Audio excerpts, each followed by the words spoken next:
Hello friends, I'm here at Power Motorsports in Sublimity, braving the elements. It's snowing. For some of you, that's not remarkable, but for us it is, because it probably snows 2 days a year. So this is going to be the most interesting new bike day, weather-wise, ever. It's new bike day, and you might be a little surprised at what we're picking up. I know I'm surprised. Yikes.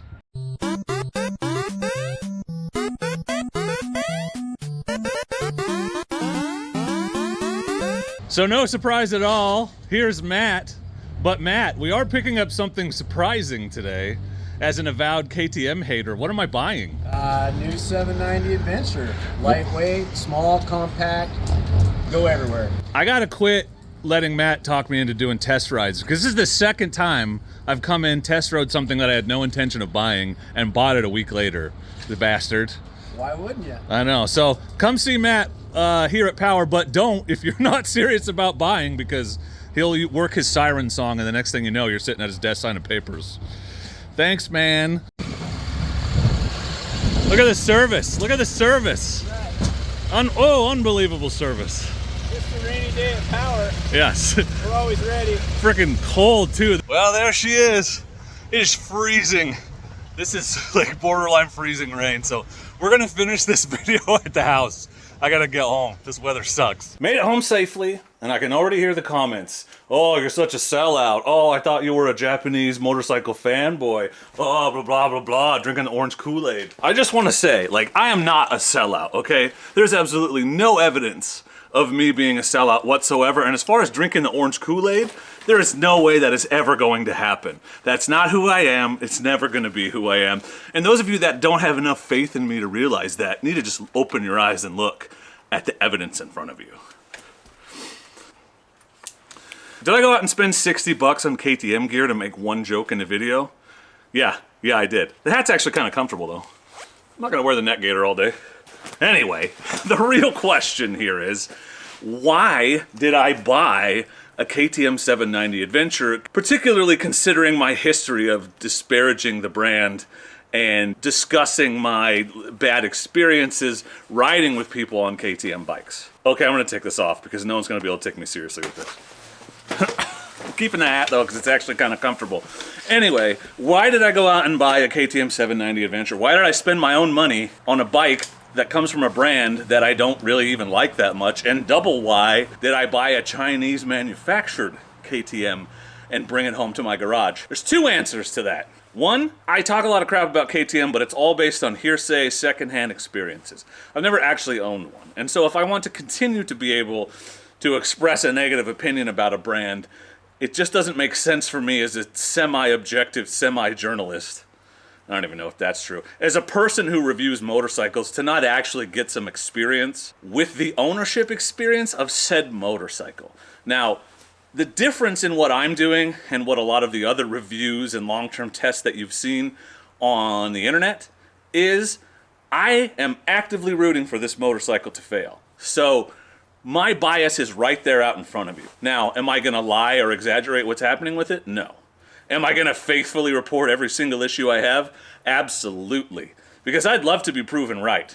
But I'd also love to be proven wrong, because that would mean I didn't waste $11,000. That's number one. I want to objectively test a KTM adventure bike and use it in my various adventures and discover whether the reputation for unreliability is true.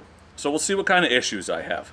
I've always preferred Japanese bikes because of that rock-solid reliability, but I've also heard that it is possible to have a KTM that gives you no trouble forever. So let's see if that's the case. And new content is the other reason why I went out and bought this bike, okay? My sort of demographic, if I have one, is beginner riders up to intermediate, pretty experienced, but kind of average people, and then a few of you are really good riders, and I don't know why you watch me, I guess to make yourselves feel better. I try really hard to get experience with all the bikes I can in that range, because I want to be able to make comparisons. I want to be able to make legitimate, honest recommendations based on experience. And the thing is, before, the original KTM 790, I don't feel like was in that range, because it was like $13,500 in American dollars, right? It was expensive, you know, almost as much as the 890 is now. But when they came back out with the 790 at $11,000, that is a completely different ball game. it's under that sort of threshold where it's like, and I don't know why it is around $10,000, but it seems like a casual rider can generally come up with $10,000-ish. But if you want to spend more, 14, 15, 16, it's like a different category of bike and a different category of rider. So in that $10,000, $11,000 range, on paper, there is no motorcycle better than this. The Touareg is close in terms of features and rideability, but it's more expensive. It's $12,000, and there's way more KTM dealers as far as I'm aware. I guess I haven't actually looked it up, but at least near me, there are way more KTM dealers. So that's two check marks that make this 790 better than the 660, in my opinion. But like on paper, compared to the Tenere 700, which is almost the same price behind me, and the Transalp 750, which is $1,000 less, this bike is loaded. So now that this bike exists within that category, it makes a lot of sense for me to get, test, and review one. I'm swallowing my pride, prepared and hoping that I'll end up eating crow.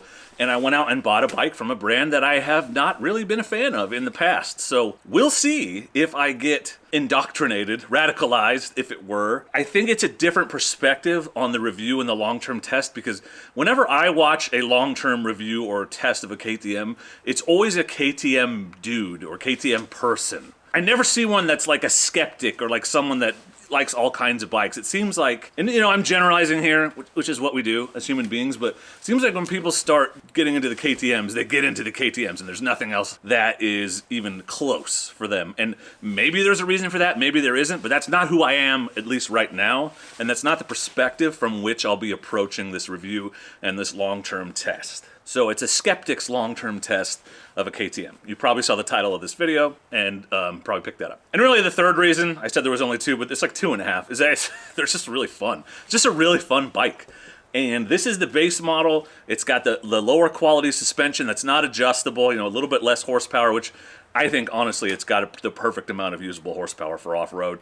And it just doesn't have a lot of the bells and whistles that the 890 has, especially now that in 2024 you can't even get the 890S or the regular base model. It's this and the 890R. And I really do think, at least based on the people I've met and interacted with over my 7 years on this channel and in this community, that R is a lot of bike for most people. It's probably overkill for 85% of people that ride adventure bikes. This bike, however, this bike is affordable and I think has all the chops it needs to get you through just about anything you're going to want to do.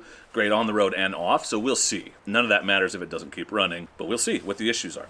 We'll see what the issues are with a Chinese manufactured bike. Why did you buy a Chinese bike? Why are you supporting China? Politics is not my job. Reviewing motorcycles is my job. Riding motorcycles is my job. And if these companies choose to utilize labor from foreign countries, from Eastern nations, that is between you and the company. You decide if you want to buy it or not. I'm not promoting or not promoting anything. I'm not here to talk about politics. I'm here to talk about motorcycles that you can buy for a reasonable amount of money, and that's what this is. Most of the companies that you buy from source parts in China. It's unavoidable. Your issue is not with the consumer, or it shouldn't be with the consumer. It should be with the companies that are making products that give you no choice but to buy products made in this place that you disagree with. Again, I'm not here to talk about politics. I'm here to talk about motorcycles. So I'm looking forward to putting a lot of miles on this bike, and obviously a direct comparison to the Transalp is in the offing. And I'm hoping that while I am selling the Tenere, as you saw in the last video, I will remember it well enough by the time I get pretty well acquainted with this bike to do a comparison, because I really do think those are direct competitors. Same price.